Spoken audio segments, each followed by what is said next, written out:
Welcome to Fitzdog Radio. This is your intrepid host. Happy holidays. I hope you guys had a nice Christmas. If you're Jewish, I hope you had a nice Hanukkah.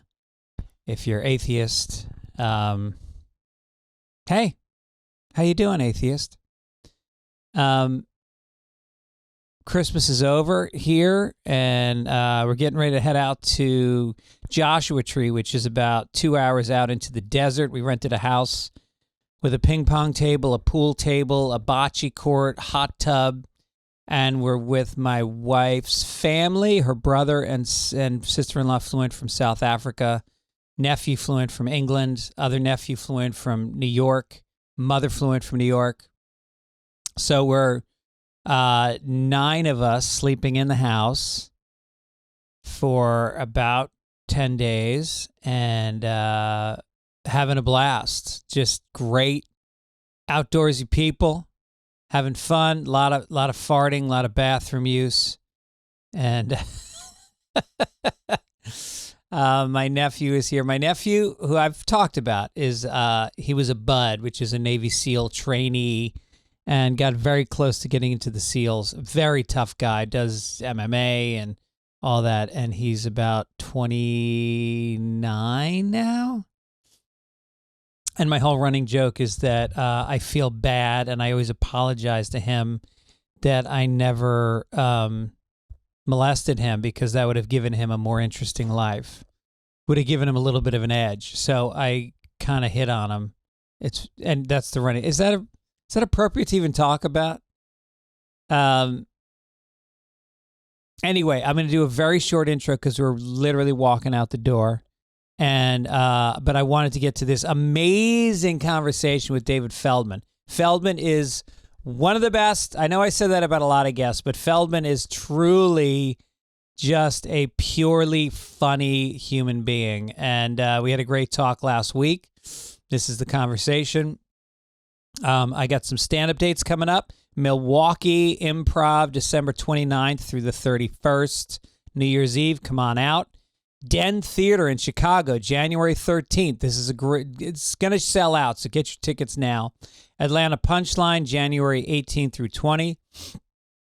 Portland, Helium Comedy Club, February 22 through 24. Then I'm coming to La Jolla and Tampa. Get your tickets at fitzdog.com. Also, don't forget, follow me on Instagram. I'm at 99,300 right now. Trying to get over to 100,000 by the new year. So take the time, just right now, pause it, open up your Instagram, follow me. Really appreciate it. Also, the beer koozies are still available. If you go to the Fitzdog site, you can get the Sunday Papers beer koozie. Also want to tell you, if you want to go see live music, sports, theater, whatever, Game Time is your way. It's frustrating buying tickets. You always feel like you're buying at the wrong time. Game Time allows you to sit on it, wait, watch tickets go down. There's all kinds of last-minute tickets, flash deals, and it shows you your events in your neighborhood. So if I'm in Milwaukee and I want to look up Milwaukee, Wisconsin, then here's how I do it. I go to Game Time. And then I go to Milwaukee, and I say Milwaukee. I can see the Milwaukee Bucks against the Mavericks this Saturday, which I have free for $74. That would be kind of fun because they've got that Serbian dude who's so good. But it's a great thing to do if you're spending all your money on clothes or gadgets, don't do it. All these studies show that experiences in life is what you remember and what enriches your life. So go see something live. Check out this view from your seats on the app. The app is a piece of cake. A couple of taps, it downloads. You don't need to transfer anything. You don't need to print anything. It's a joy. I've used it many times, and there's on and on. There's a guarantee. If you find a better price, they'll give you 110% of the difference if it's in the same section and row. Take the guesswork out of buying tickets with Game Time. Download the Game Time app, create an account, and use code Fitzdog for $20 off your first purchase. Terms apply. Again, create an account and redeem code FITZDOG for $20 off. Download Game Time today. Last minute tickets, lowest price, guaranteed. So, and BetterHelp. This podcast is brought to you by BetterHelp, which is a pretty groundbreaking concept, which is that you don't have to wait in traffic to go to therapy. You can do it from anywhere. There's a lot of gift giving during the holiday season, and do you focus on that or enjoying time together? There's a lot of distractions during the holidays, and you can focus on the relative who everybody's bothered by, or you can flow past that. And doing that kind of stuff takes therapy sometimes. There's just, I've benefited from it for years. I started during the pandemic. I got a great therapist. I get homework assignments. I can get in touch with her anytime. She's great. If you don't like the therapist you get, switch, because you're going to fill out a questionnaire and they're going to figure out what your needs are, what you want to focus on, and then they find a licensed therapist who is best fit for your needs. I think you're going to have really good luck with it. And you're not going to have to like sit in a waiting room, like having people stare at you going, what's he in for? Huh? No, forget that. So if you're thinking about starting therapy, give BetterHelp a try. It's so simple. In the season of giving, give yourself what you need with BetterHelp. Visit BetterHelp.com/Fitzdog today. Get 10% off your first month. That's BetterHelp, HELP.com/Fitzdog. All right. My guest today is a graduate of Columbia University. He started out in San Francisco doing comedy. He did a lot of shows on Conan O'Brien, Tonight Show, Late Late Show. He's won 3 Primetime Emmy Awards, 4 Writers Guild Awards, Cable Ace Award, wrote for the Academy Awards, the Emmys, writes for Triumph, The Insult Comic Dog. He writes for The Roast on Comedy Central, wrote on Roseanne, Dennis Miller Live, Bill Maher, Daily Show with Jon Stewart. It's unbelievable. He's a very accomplished writer, but also just one of those comics every comic sits in the room and watches. So here he is. Enjoy my conversation with the lovely Jewish David Feldman.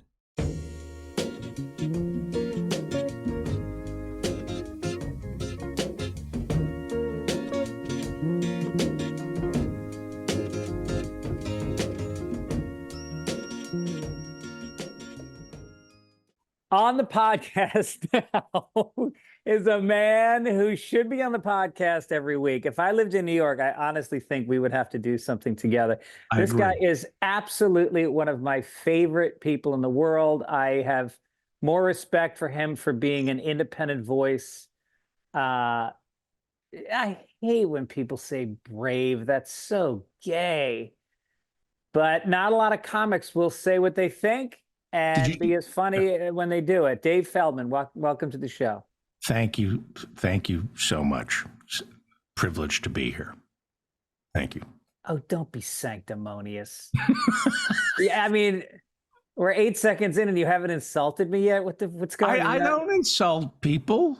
No. Or at least when I insult you, you won't know that I'm insulting you. I'll be doing it at such a lowbrow. To me, that is the greatest crowd work. And the only acceptable crowd work is when the victim has no idea that you're shitting on them, but the entire crowd does. Yes. Yeah. That's elegance.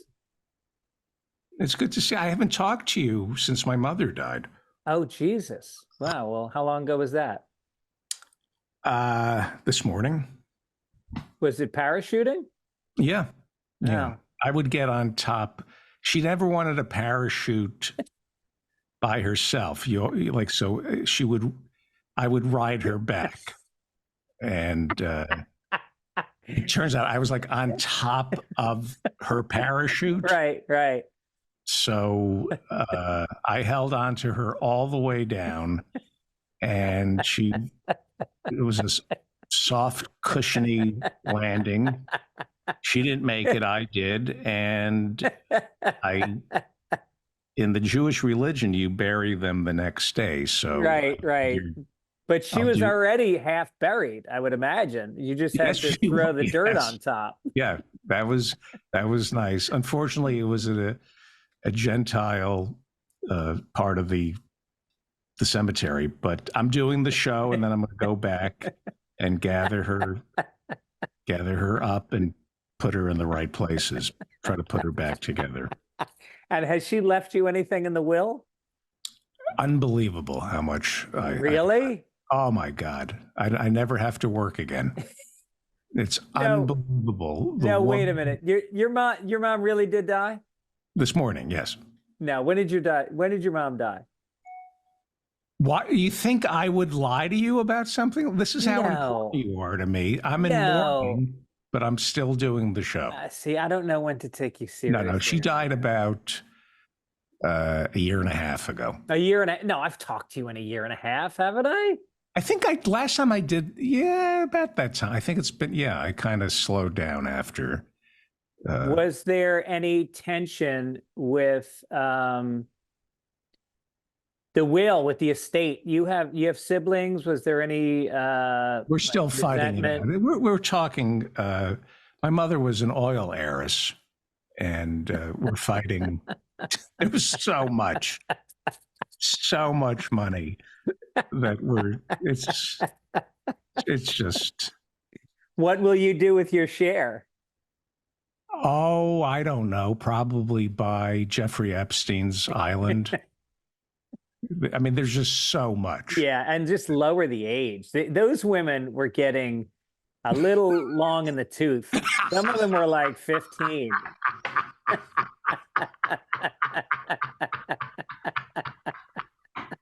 I mean, is this an amusement park or is this an old age home here? I couldn't agree with you more. Who has hurt the Jewish people more? I'm gonna list 5 names, and you tell me who's hurt the Jewish people more. Me. Besides you, okay. Jeffrey Epstein, Madoff, trying to turn on my anti-Semitic brain and think. Harvey Weinstein, the Rothschilds. Right. Or Benjamin Netanyahu. Or Hitler. I would say Hitler's. I got to put him up top. Yeah. He's hurt the Jews the most, I think. Which is why I converted on October 8th. I'm no longer Jewish. Really? Yeah. No, seriously. I just said, you know what? This isn't working for me.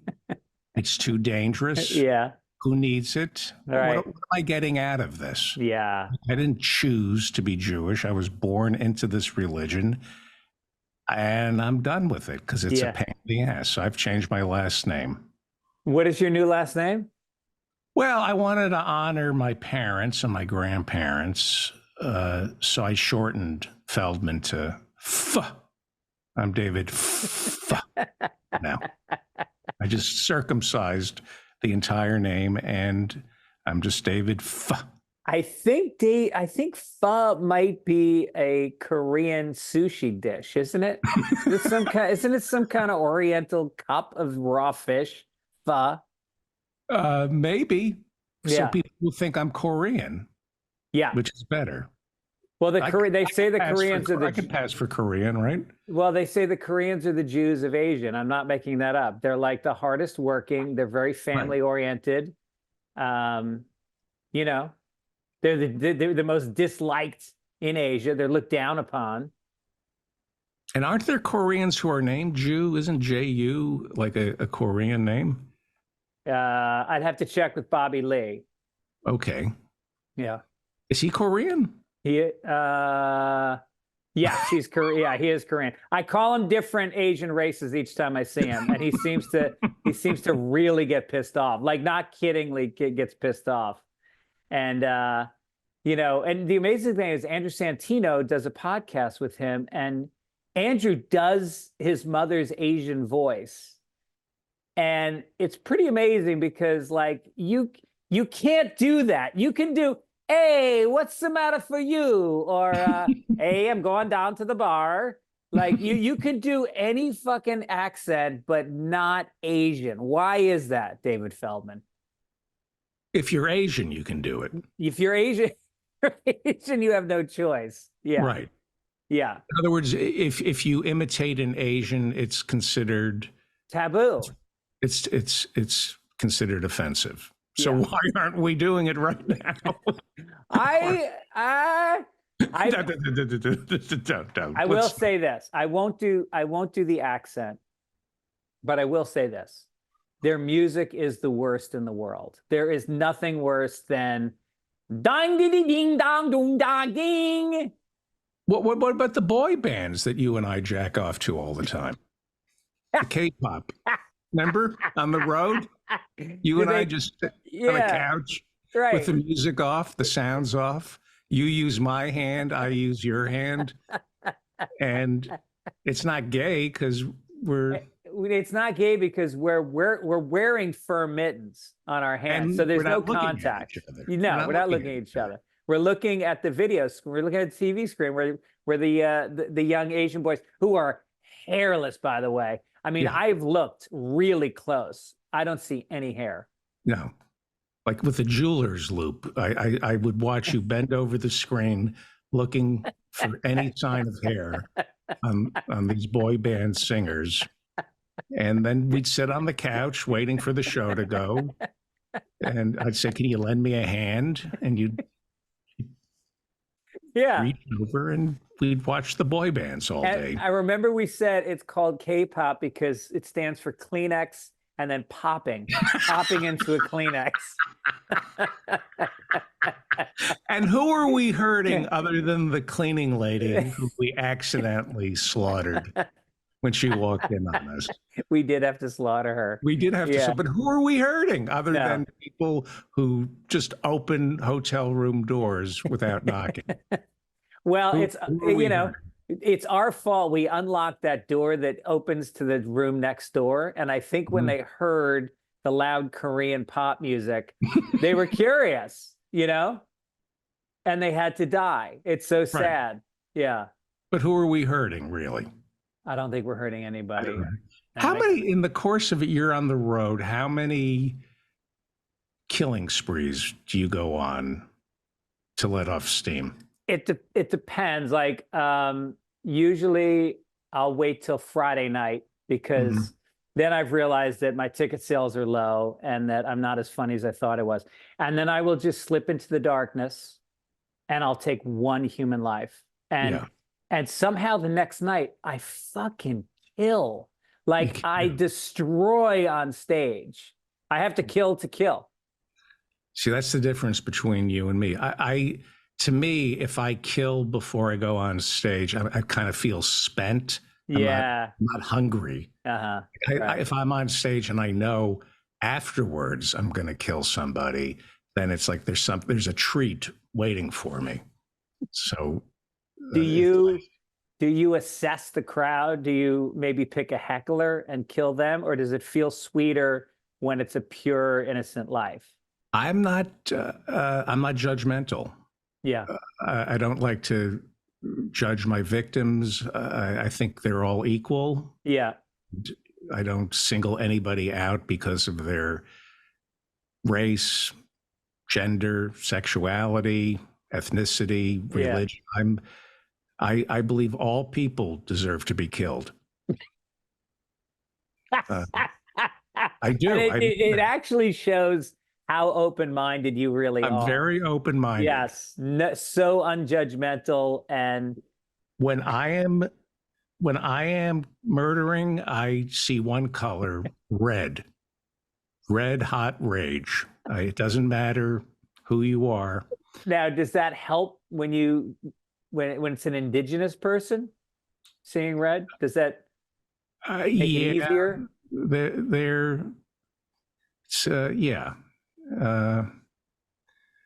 Yeah, I don't want to go there. Actually, What holidays? What holidays? What holidays do you kill most on? Well, before I changed my last name to I would go with, when I was Jewish, most of our killings were done on Christmas Eve. The well poisoning was always done on Christmas Eve with my father and grandfather, poisoning the wells and draining the Christian babies, wearing their faces. Do you to get the blood out? Do you poke them with your horns? I use a crazy straw. I find the kids, if you're going to keep the kid alive, a crazy straw is more amusing. I don't know. You know what? Let's change this. I don't want to talk about religion. You know what? Whenever I talk about religion on the show, I get into trouble. So let's not talk. People, for some reason, people get all offended when religion comes up. Isn't that funny? Because again, you don't see religion. When you hear Bill Maher bash the Muslims, yes, what's your take on that? Because he seems to really be worked up, open-minded, and relevant, and not old, and still hungry, and speaking for the common man, not too rich. Is that what you're saying about Bill? Really in touch? Well, I don't know what to think until I watch Real Time with Bill Maher. Do you watch it? I watch him. You mentioned religiously. I watch it religiously, and by that I mean a priest molests me while I'm watching Bill Maher. I don't know what to think until I hear Bill Maher's fresh hot take.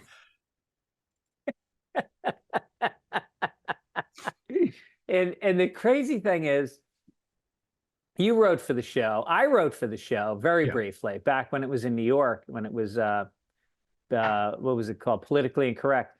Back when he was just a fascist.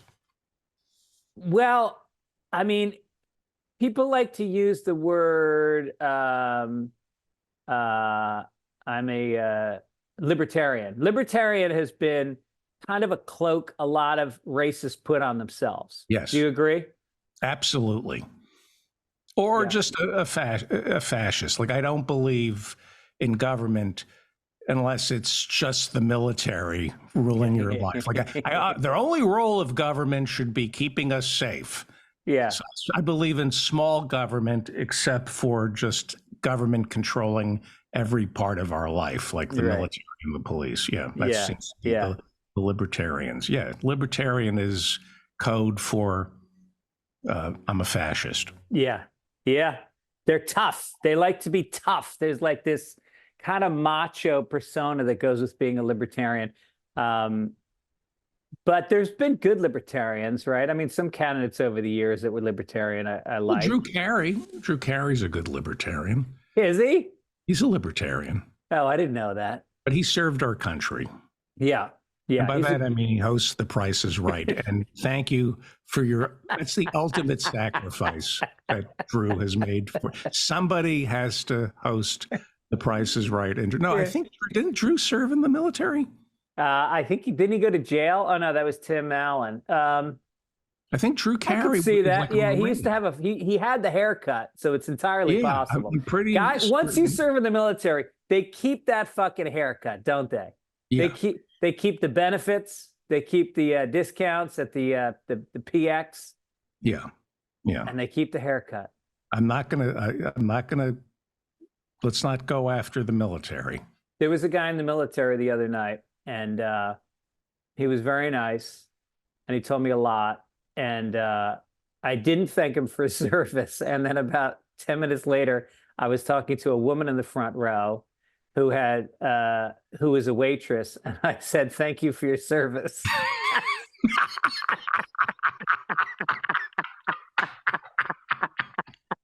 And the crowd laughed for no less than 15 minutes.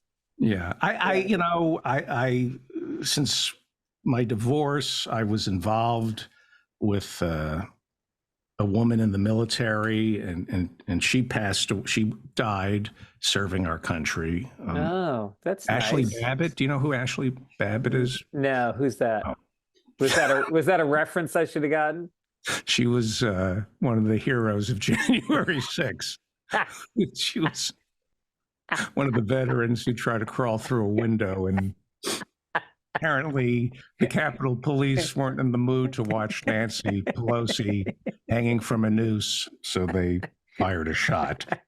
And I was also in Ashley Babbitt's will. So between my mother and the Ashley Babbitt estate, I'm doing pretty well. Right. So you've got a few tough days. You've got the day you met, you have to celebrate that. The day she died, the day you met Ashley Babbitt. Yeah. And then you've got January 6th. How do you generally celebrate January 6th? I mean, I know there's only been one, but how will you celebrate it next month? Now, what was January 6th again? It was that where Groundhog Day? Did they fly the planes into the... What is January 6th again? When did the Japanese attack? I know I should remember these things. Yeah. January 6th is when the tourists walk through the Capitol. Yeah, they just wanted to look around. That's it. Yeah. They just wanted to make sure that the people that they didn't vote for did what they wanted them to do. Yeah. I think it was a 3-hour event. It was like a frat party that got out of hand. Yeah. Hey, anybody who could take a shit in Statuary Hall deserves some credit. Could you, when I found out that they were smearing shit over the statues in the Capitol on January 6th. Is that true? Yeah. And I'm thinking, I can barely take a leak at Shea Stadium around other guys, even if there's like a divider. Well, it shows you how empowered they were, because they were surrounded by police, and yet they were able to loosen up their anuses. And I once, and this is a true story, and I think my daughter is in the next room. JoJo? Oh, good, she's not. JoJo? That's my daughter. You named her after Richard Pryor's movie, JoJo Dancer? Exactly. Right. Wow.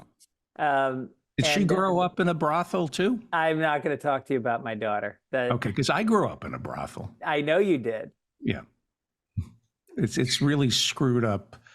How did you afford the money? Was it a paper route? I was like their mascot. Oh, I thought you meant you were buying pussy when you were like 7 years old. No. My mother, well, I could talk about this.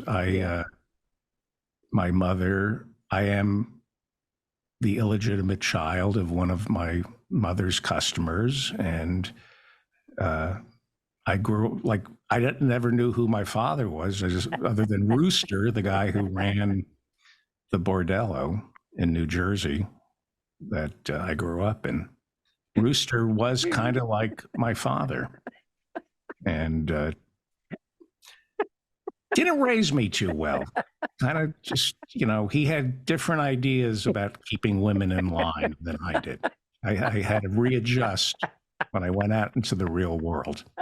But at least your mother was in line. She was in line. Yeah, right.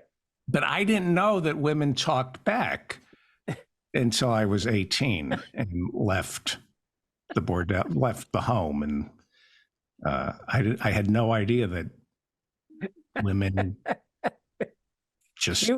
She was working from home way before the pandemic. She was a stay-at-home mom. Yeah. Yeah. And, yeah.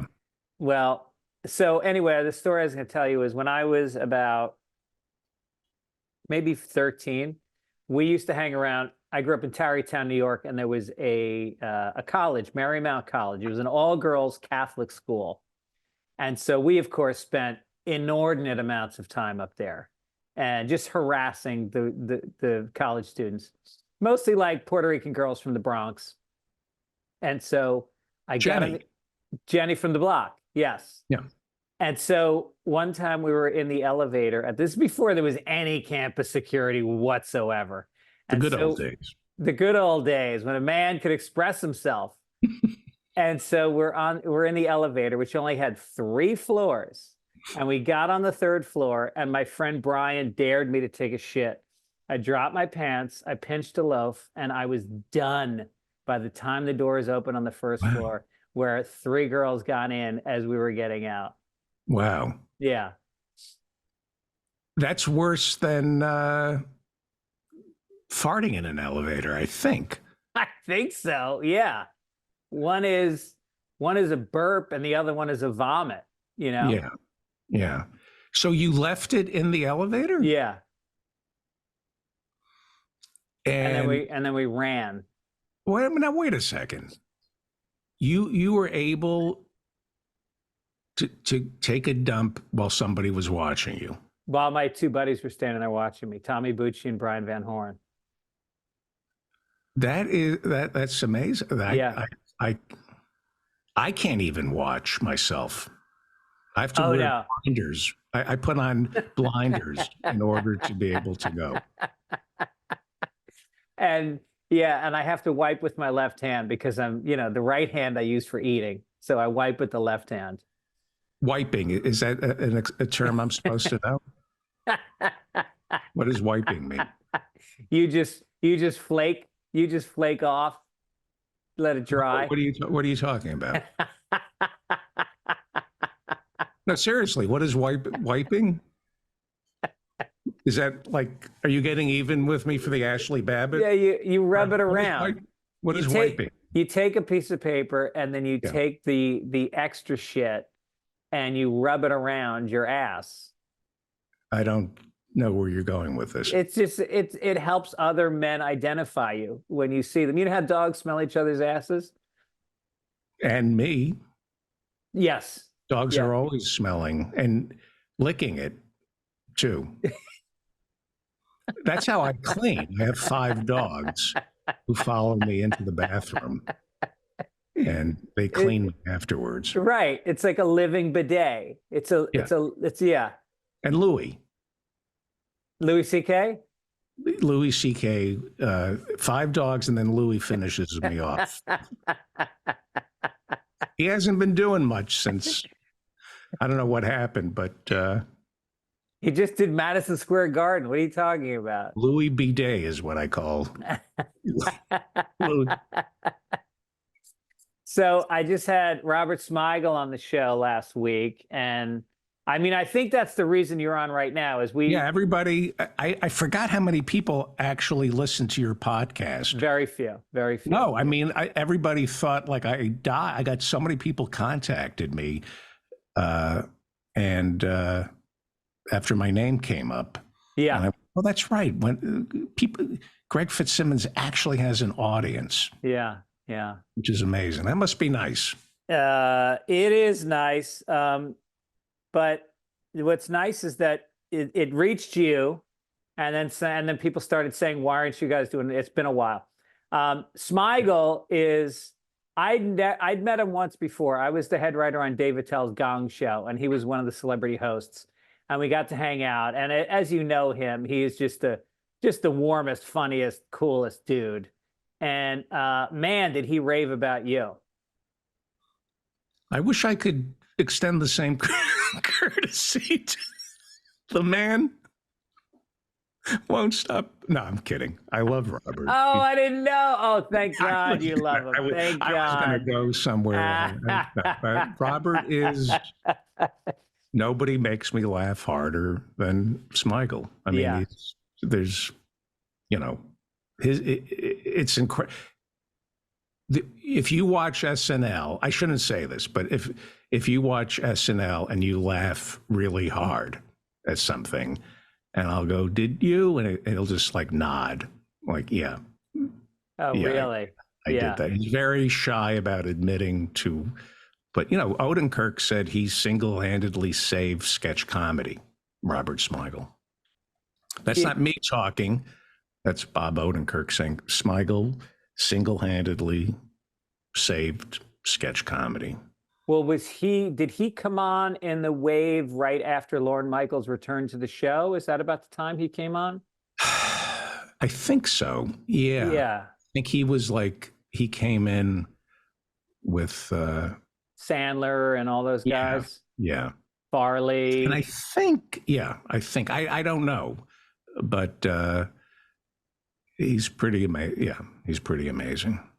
Yeah, I think it was around that time, which was, you're right. I mean, it was written off. The show was written off. It was dead. And then Right. they came back, and it was a goofy energy. And, it got, of course, it gets called misogynist now, but, I guess the way the offices ran, it was not very friendly for women, but, Right. whatever. You should have said it was the good old days. The good old days. The good old days. I always say I rode my toxic masculinity right to the middle, and I'm staying right there with it. There's no plan B. I'm just gonna keep going.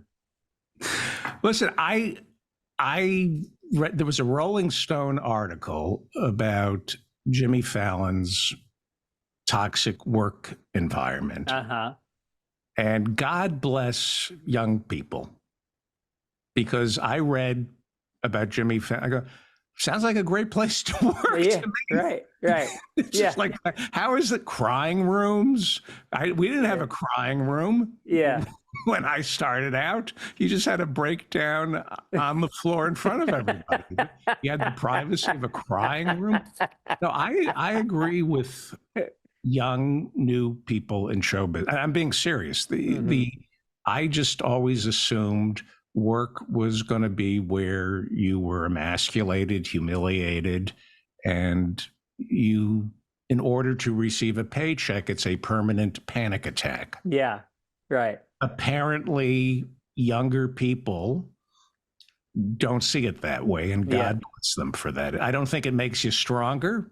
No. This whole thing about being abused at work doesn't make you stronger. So it doesn't make the show better. That's for sure. Just makes the guy in charge hard and happy.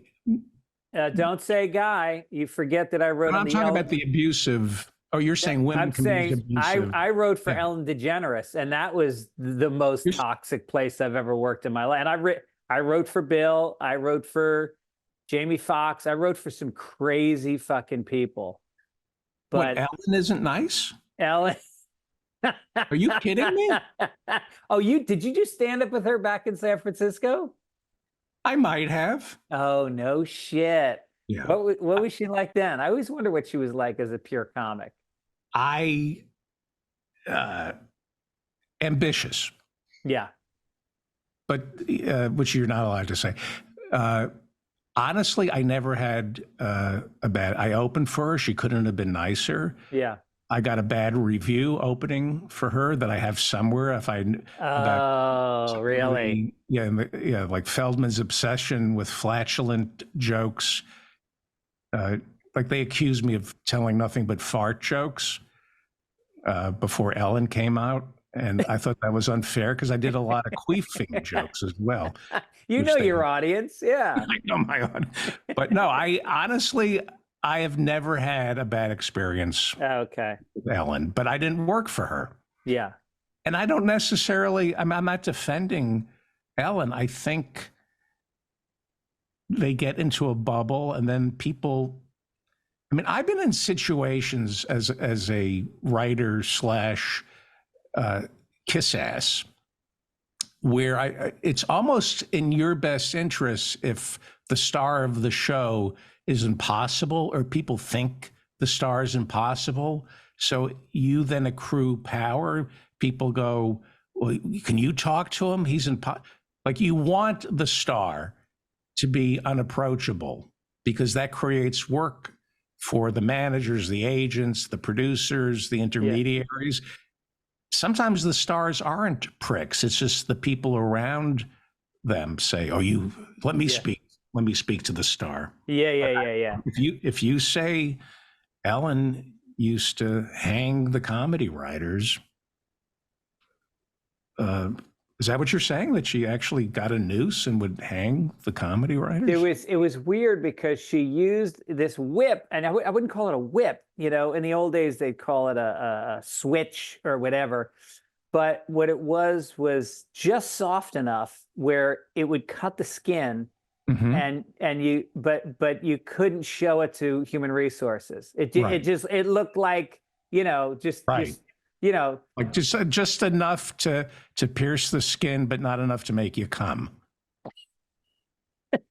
That's torture. It was actually amazing. It was almost like when OJ got free on the murder charges, and he said, like, all right, good. Black people can now buy their freedom just like white people. Yeah. And when Roseanne and Ellen were as horrific to people as they were, you go, all right, a woman can be a douchebag on top as well. Yeah, did you work for Roseanne? I worked for Roseanne. What was your experience? Until she fired me, I loved her. Oh, really? I honestly, that was my first writing job in television. And like, I knew that she was unhappy and life was hard, and that her father molested like 6 of her 17 personalities. And, you know, she's had some issues growing up. So I was just grateful for the work until I got fired. But everybody got fired from that job. If you were to look at the history of people fired from that job, they are literally like some of the biggest writers in Hollywood, including Norm Macdonald. Yeah, but the difference is I deserved to have been fired. Why? Just I was an asshole. Were you producing good material for the show? Yeah, but I would go, it was my first writing job. So. And you'd been doing stand-up at this point for 10 years or so. Yeah. And so if I was in a writing, like what they did, they had so many writers that they'd break you up into little writing rooms. Yeah. And some days were good, depending on who was running the room, and other days I wasn't having fun because I thought the guy running, I didn't know that it wasn't up to me to decide if the guy running the room was funny or not. So I still. And you're a staff writer. You're an entry-level writer. Right. But you know, when you're young and you're a stand-up and you can still get work on the road, you start judging people as to whether or not they're funny, as opposed to whether or not they can do anything for you. Right. And so when there was usually a guy running the room who I didn't respect, and he shot down 2 of my pitches, I'd go, I'll be back. And then I would just go for a long walk for 6 hours and come back for dinner. So, yeah, I mean, when they fired me, I blamed it on Roseanne. But it was I didn't know that you're supposed to respect people because they can do something for you. Right. That's what I quickly learned. Don't respect people because they're funny and talented. Only respect people because they're powerful and they can do something for you. Yeah. It is amazing when you get to that level and you have that much power. Like you look at, we were just talking about the director who molested everybody, Harvey Weinstein. Like that guy was surrounded by people that supported all this heinous behavior because he had so much power. Nobody had the balls to step out. Even the people that worked for him, that they were facilitating, setting up meetings where he could rape people. They were women. Yeah. Crazy. Yeah. Must have been nice to be Harvey Weinstein. Didn't need dating apps. You didn't need like a black sweatshirt and a black stocking cap and quiet shoes. No, just had it. I think he went through a lot of gardeners. I think a lot of people who took care of his potted plants complained. Well, Christmas. I don't get it. It's not growing. Why it not grow? Why? It's July. Why does this look like a Christmas tree with tinsel dripping from it? That's how Harvey Weinstein is a friend of the family. And that's how we would decorate our Christmas trees. We would just have him come over and jerk off on the Christmas tree for us. It was tough unwrapping the presents because a lot of it would drip down on the wrapping paper and it would really seal the paper to the gift. Yeah. I love that. It was like a wax seal in the old days. Yeah. Harvey's semen tasted like gefilte fish. I don't know why, but it just did. We miss him. He was a friend of the family. Good friend. What happened to Harvey, by the way? Where is he? He was in the January 6th riots. Oh, okay. How do you think he's getting treated in prison, by the way? You never hear that. TMZ doesn't cover prison gossip enough. Yeah. How, who else is there? How is Ghislaine Maxwell doing in there? Ghislaine? Yeah. I think they call her seriously, they call her a prima donna. They think she's got an attitude. Oh, no kidding. Yeah. I don't think a women's prison, hang on, let my penis soften for a second. Every time I say women's prison, for some reason, it's like a shot of Viagra straight to my shaft. Can we change the subject? But a men's prison, whoop, there we go. Wait a minute. I didn't expect that at all. That is like men's prison, and I just all over the place. That's embarrassing. Do you think that you would be? Yes, I would. I would, the minute I got into prison, I would start sucking cock immediately. That's the key. That's the key. It. Yeah. If I bent over, actually, I was like, "Hello, I'm here. Let's do it." Walk in backwards. Walk in. Yeah. Shuffle in with your pants around your ankles, ass first. Right. I don't want to be protected if I get sent to prison. I don't want one guy controlling me. Like, you be my bitch, and then nobody else will touch you. Yeah. I don't want one human being to have that much power over me. So I just rather every day just go into the shower, have it. People that way, I'm my own man. Yeah, it's like a potluck. Yeah. I don't want one guy saying he's mine. Right. And then no, you're like that. You've always been a very kind of independent thinking person. Yeah. And to be a bitch in prison, there's a lot of pressure. Then suddenly he's telling you how to wear your hair. He's putting certain colognes on you. Plus, I think my experience in prison, and I'm not speaking for all state prisons, is that if you play hard to get, then they want you. But I was a slut, so after a while they left me alone. That and the hepatitis C. That I think is the key. Before you go into prison, just cover yourself with every venereal disease, even HIV. I mean, look at Magic Johnson. He's had it, and he's doing great. Yeah. I think that if you just infect yourself enough and let people know, maybe you have those medals around your neck. That was my rap name in prison, Hep C. And they after about a year of about 20 guys a day, I was left alone. So that's what I recommend. And you can't take a shit on command? I would think that would be the easiest thing in the world. No, because it goes right through me. Oh, right. It's just a straight line from the mouth right out the door. That sphincter lost its snap. All right, here's what I want to ask you. Is any of this going to make it to it'll all be cut up into clips and put on TikTok. Good. So yeah, we want the Chinese kids to laugh at this. Good. Dong ding ding ding ding dong dong ding. Gong.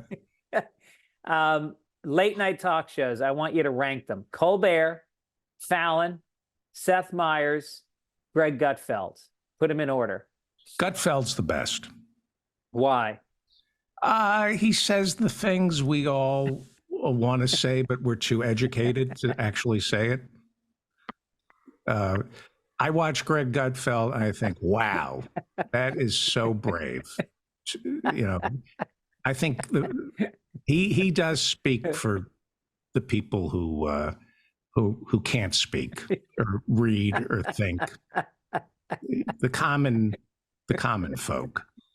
I love Greg Gutfeld. I do. I think it's the best show, the funniest show. It's just laugh. It's the hard jokes that I like. It's that they veer away from just like grandiose, vague opinions and get into setup punchlines. Yeah. Take Dennis Miller. That's what I think of Greg Gutfeld. Take Dennis Miller and suck out all the wit, all that unnecessary wit that Dennis has. Right.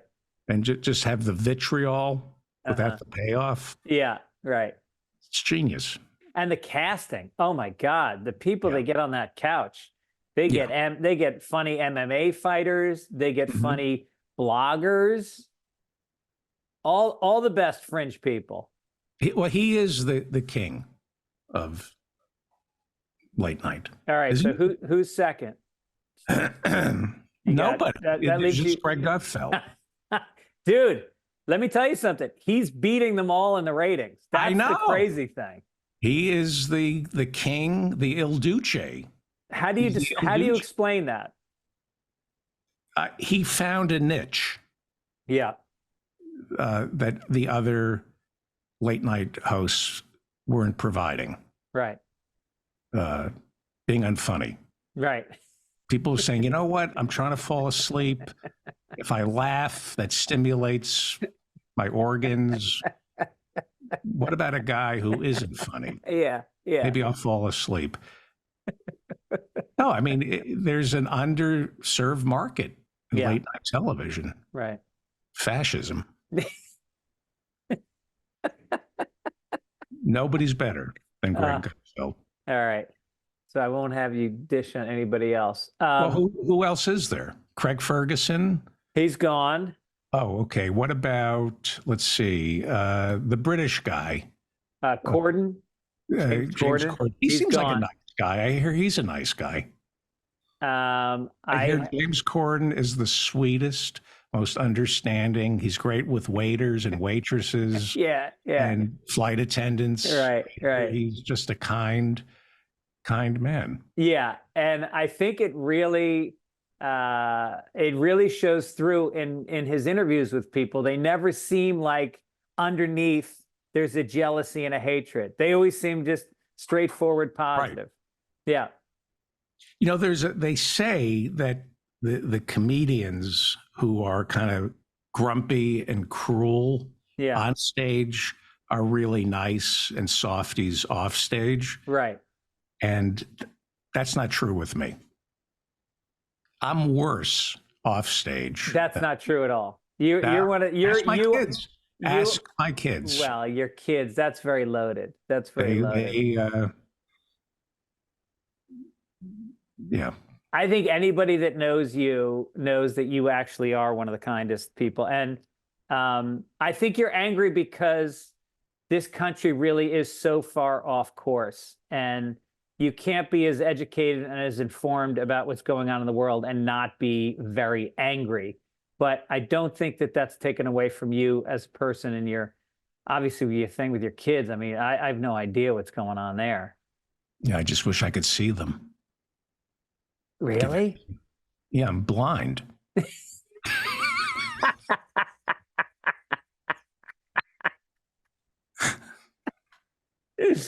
Court ordered the cops. How much trouble has this particular podcast got you in with your family? I know with your wife one time. No, that was a very expensive podcast. That was several letters that a lawyer had to write. So let's not. Every time a lawyer writes a letter, it's expensive. Oh yeah. Let's not. All right. Yeah. Any ex-girlfriends you want to talk about? I can talk about my love life if you want. Yeah. Are you dating somebody now? I'm dating an older woman. Uh-huh. Yeah. How old is she? I'd rather not say. Is it weird when you think to yourself, I'm having sex with I'm going to guess if she's older than you, she's 65. A corpse. It's a corpse. Is it weird to think I'm having sex with a 65-year-old woman? Like It's if a you were corpse. 18 and somebody told you were going to do that, I'm dating a corpse. Yeah. The mummified remains of the woman who played Ginger on Gilligan's Island, and she's still alive. Yes. I don't want to explain how this is being pulled off. But, Right. Do you still have to dye her hair red, or does it stay that way? That would be such an easy relationship, a corpse. There was this documentary called Mother God about this cult, and they had a female leader, and she had all these crazy followers. Of course, it was Colorado and then Oregon. right. And then she died, but they were convinced that she was Jesus Christ, that she was a savior. And so they kept her dead body and they put it in a van and they drove all around the country for weeks with this rotting body that they would all hold and care for. And they videotaped it, and the body just kept turning bluer and bluer. Yeah, and that I mean, happened. I've never smelled a dead body, but apparently it's the worst smelling thing in the world. You've never had sex with James Corden. You wouldn't say that. So, with all due respect, you don't know what the fuck you're talking about. I don't mean to be a rude guest, Yeah. but what you just spoke out of ignorance. And like that cult leader, CBS took a corpse and just kept propping it up again night after night for years. He turned blue. I think by the 7th season, he was blue. Yeah, yeah. You've never smelled a dead body? I've never smelled a dead body. Have you? Come on, when next time you're in New York, come over to my apartment. Did you lived in Manhattan? I did. And you never walked into the lobby and said, because there is something, when you're smelling a dead body. In New York, if you live in a big apartment building, every 3 weeks, someone dies unattended to, and there's an odor, and you go, oh, that's a dead body.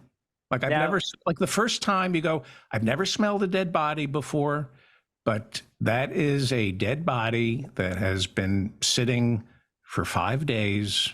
Yeah. And the cat is chewing the eyeballs. Now, wait a minute. I've lived in several buildings in New York City, and nobody died. And your building, every 3 weeks, somebody died. Is there any connection? My mood swings? My calendar? What's weird is you kill at the top of your mood swing. You kill when you're happy, out of joy. Yes. Yeah. It's the way some people eat. I eat. It's when I eat, it's because I'm unhappy. But I kill when I'm happy. Some people kill to stuff their emotions. I kill to celebrate. I'm like Italians eat to celebrate. Yeah, right. But I don't kill to stuff my emotions. I kill because it's a celebration of life. Like it's like dancing to me. Eating, I eat my emotions.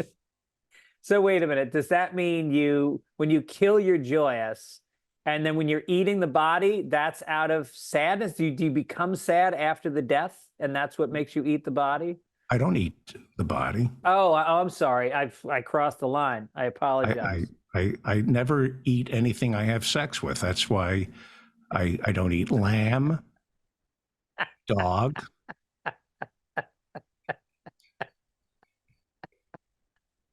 I never eat anything. I think I've told you too much about myself, but you shouldn't eat anything you're having sex with. Yeah. No, I agree with that. Let me ask you this. I have so many questions for you. I didn't have time to prepare questions for this interview. You didn't prep? I didn't prep, but I'm interviewing Matt Rife tomorrow, so maybe I'll just ask you the questions I was going to ask I him. prepped for this show. I took that laxative that you have before. They call it prep, right? Yeah. You now, flushed. Matt Rife, is he's the good-looking comic on Netflix? Right. Have you had a chance to see the special? Yeah, I think he's fantastic. What do you like most about him? The way he looks. He's young. And I just can't get past how handsome and young he is. And he's fantastic. Yeah. Well, good. I'm glad you like him. Yeah. And he says the things that I wouldn't say because I have to work hard at being funny because I'm ugly. Yeah. He says the things a good-looking guy who doesn't have to work too hard has to say. Yeah, I know. I really do think it is easier for an ugly person. Fat people have the easiest job in comedy. They just, the classic, they just walk on stage, take the mic out of the mic stand, put the mic stand to the side, and what do they say? Let me get this out of the way so you can see me. Guaranteed laugh. Right. One line. I've seen at least a dozen fat guys do that same line, but it's just indicative of how the premise is just sitting there, and you can just start fucking riffing on being fat. And for you being unattractive, it's kind of the same thing. You can walk on stage and just go like, "Who wants to fuck me?" And it's a roar of laughter. Right. Which is why I kill. That's why you kill. After the show. So are you really interviewing Matt Rife? No. Oh, because he's adorable. He is adorable. He's got strong jaw. He's got a strong jaw, and which you love in a boy. A loose jaw. Loose. When you say loose, you're not going to call the cops, are you? Is that what you mean by loose jaw? You're going to keep your mouth shut, right? I guess that guy, what's his name, Matt Rife? Yeah. I guess he's says even worse things than you and I do, but because he's young and good looking, nobody realizes it. Well, no, he did a joke that I thought was pretty innocuous. He said, it wasn't a bad joke. He said, I walked into a restaurant and if the hostess had a black eye. Right. And I said, is this the face you want to show the public of your restaurant? Is this how they want you to see you? Put her back in the kitchen. And then his friend said, well, if she could cook, she wouldn't have a black eye. Right. So, I mean, that's a joke you and I would tell. That's funny. But not on stage. Not on stage. No. But I think because his audience is mostly female, he's got a mostly female, young, good-looking audience. I mean, you want to talk about a guy that can get laid after shows. This is Dane Cook territory. Yeah. Yeah. So he's probably, because God has a sense of humor, he's probably impotent. Right. You would only hope. Well, Elvis was somewhat impotent. Really? Yeah, Elvis. I read this book about him. Costello? No. Elvis Costello. Mitchell? Which Elvis are you talking about? Elvis Presley.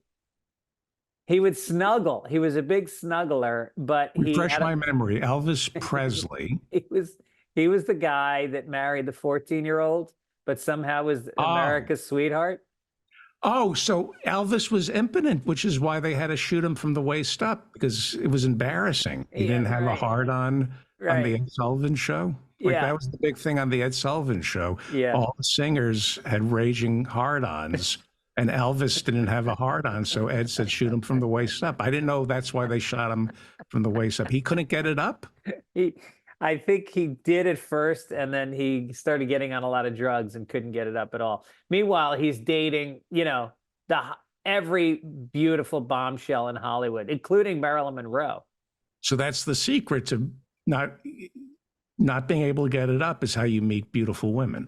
Well, I think in today's climate, that's how women want you. They want you so innocuous that you are actually impotent. All right, I've got it made. Yeah. This is great. All right, I want to ask you this also. I didn't know Elvis was impotent. Who do you like in the war? I've got Which one? Palestine with the points. You doing the over under or? I'm doing the over under right now is 10,000. Yeah. So refresh my memory. This is Hamas versus Israel. Isn't it weird that Hamas has the word ham in it, and Yeah. yet they're hurting the Jewish people? Do you And think they're doing Oz. that on purpose? Yeah. And Oz. And Oz. Ham ass. Hamas. That was my nickname in prison. Hamas. I would love to talk about Hamas and Israel. There are no landmines there. No, let's get right Nothing you into can it. say, like, people are very open-minded, and if you make Yeah. a joke, they're willing to look the other way. So let's have at it. And the best thing is that most people have really been investigating it and educating themselves for so many years Yes. before forming these opinions. Yes. It's steeped in learning and understanding the shades and the layers. Yes. I have some very strong opinions on this. I don't know anything about it, but I have some very, Exactly. very strong. I just took a shit and I swiped through 3 TikTok videos about Hamas. So I'd like to give you my emphatic opinion about it now. Right. Yeah. Well, since I'm no longer Jewish and my name is David, I really don't have any. I don't pay attention to that stuff. Oh, I love it. I love the restraint. Here's a man. What's the joke? I've always wanted to ask you this. What's the joke that got you in the most trouble in your career, in your stand-up career? Well, you want me to get into trouble? I walked an entire audience in Arlington, Texas. The joke was only men could invent a word as ugly as the C word, but only women could make it last this long. Like, usually words go out of style. Something like that. I said, like, only men could invent something as ugly as the C word, but only women could make it last this long. They gave it legs. Yeah. And this was like 30 years ago. And I swear to you, this is the God's honest truth. All of a sudden, everybody starts walking out. And I'm thinking, because my ego is so out of whack, food poisoning. Right. I'm thinking the mozzarella sticks went bad and everybody's going to the bathroom. And the entire audience walked out of me. The people of Texas, nobody said you suck. Yeah. They just walked out. Yeah. And it's the God's honest truth. It was a Saturday night, third show Saturday night. Oh, I gotta third get paid. show. And I say to the owner of the club, should we open up the books and see what you got 4 months from now, 5 months? I was delusional. I was so dead inside. Let's open up. There's nothing better than walking a room. I don't think you're a real comedian unless you're walking 3 people in a weekend. If you're there for 5 shows in a weekend and not one person leaves, you're a fucking karaoke act. I've had shows where people walk out, then come back to walk out on me again. Yeah, right. They just wanted to make sure they saw the, yeah.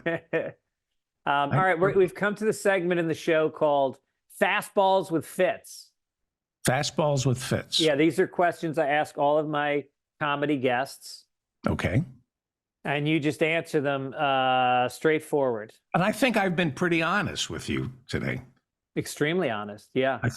I don't think I hid behind comedy at all. I think I've been very straightforward. What's great is that you gave up on sarcasm back in the aughts, and now it's just straightforward, just Only the truth. information. Yeah. Yeah. I'm not here to make people laugh. I'm here to make you think.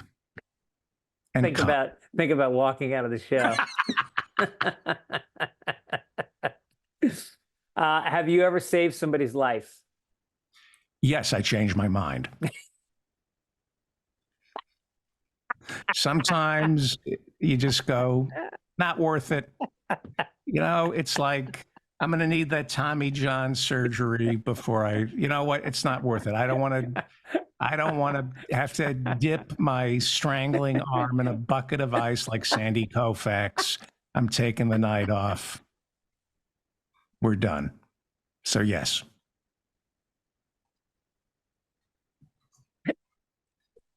All right. I came close to save it. Like I knew, like my agent, he's no longer with us. We were at Spago and he needed the Heimlich maneuver. Yeah. And like I knew I could have performed the Heimlich on him. Right. But I don't like reaching up behind somebody in a crowded restaurant without being able to lube up and take my pants off. So he's no longer with us. Yeah, that's a qualified thank you after you save his life. Have I ever saved anybody's life? No.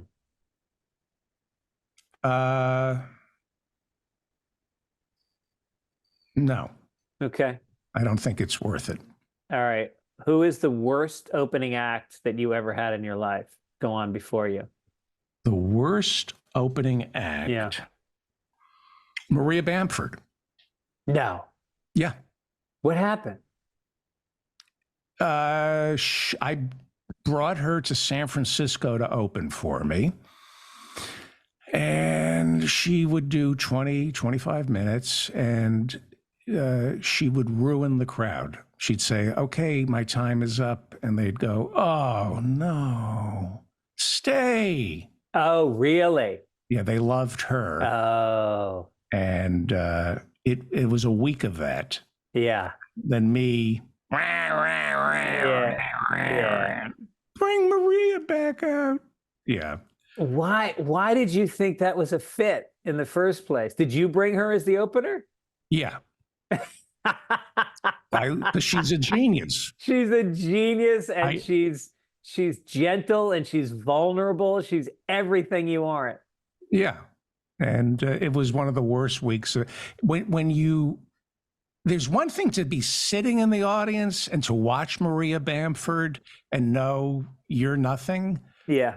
Then to have to follow her and have the audience agree that you're nothing. Yeah. Right. And my ego was such that we didn't flip. I should have just said, why don't you close the show? Yeah. But that would have been just too humiliating. Yeah. Plus, right. I would have been deprived the thrill of being hated. Yeah. Wow. Yeah. What is something you have turned down recently? What have I turned down?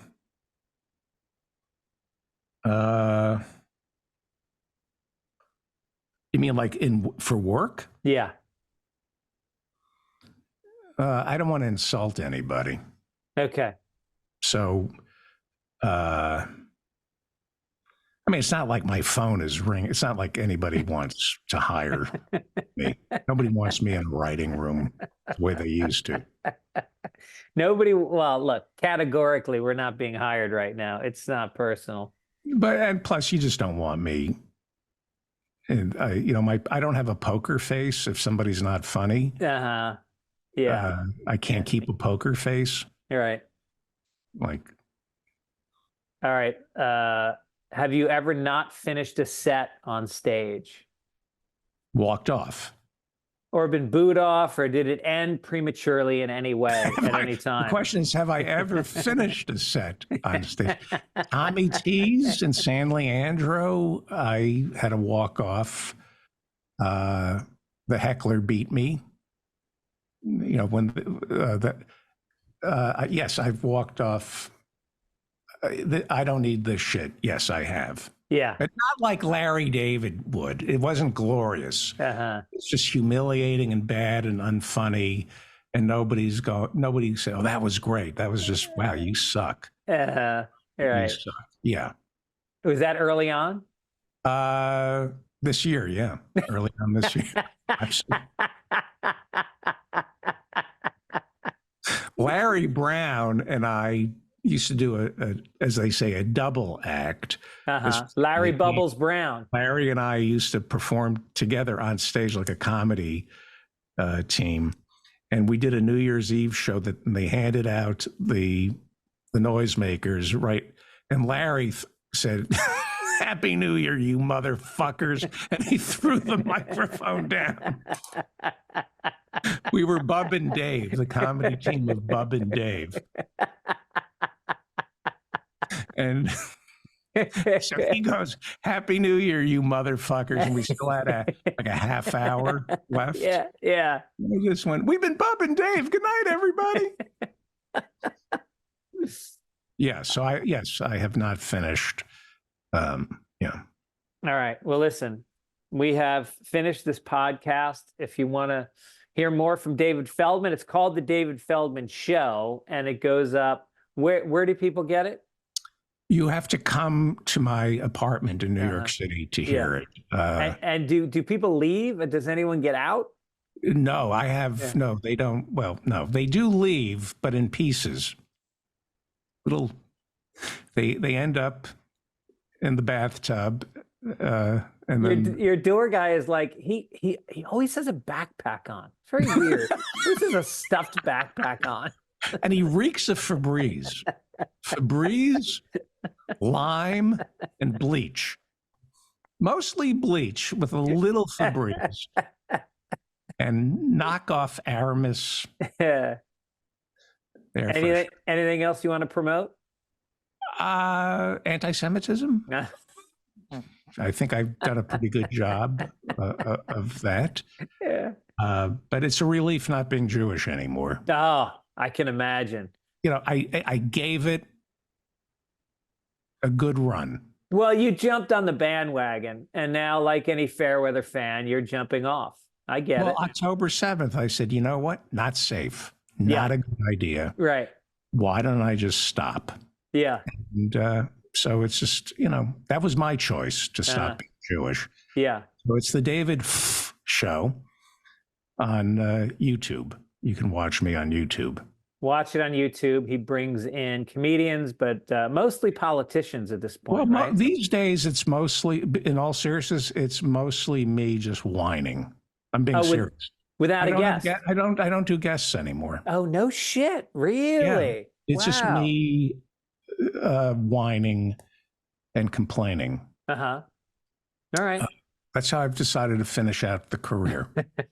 Just me alone in a room, bitching and moaning. Yeah. We have to wrap this up, right? Yeah, we're going to say goodbye. And so you have some place to go. You have something to do. You have people. I do. I actually do. That must be nice. Yeah. That must be nice. Yeah, it's really nice. And you know, my dog needs to be walked. So that's the kind of lineup I have for today. And he's dead. He died a year ago. So the walk, it's more of a drag than a walk. Yeah. But, you know, he seems to like it. Yeah. Yeah. So can he play alive? Is that his trick? Play alive. Yeah, play alive. Play alive. All right, David, thank you so much. By the way, you know what I do? You. Yeah. Before you go. Yeah. What you do, you have cats? No cats. Oh, okay. Then I won't tell you how to change the cat. If you get a dog, the dog eats from the cat box. You never have to change the cat box. Is that true? Yep. Really? Dogs think it's a delicacy. Personally, it's okay. but they think it's a delicacy. Well, the I- problem is it's like eating an oyster. There's always some sand that you're chewing on. Yes, and it makes Yeah. you horny. Like every time I eat an oyster or a cat turd, it's like there's some aphrodisiac quality, and I'm raring to go. And I find pearls in my cat turds because there are things I do with my cat that involves a string of pearls and yanking at just the right time. I don't need to discuss this with you other than my cat purrs a lot. You have a life. I have no place to go. David Feldman, the best.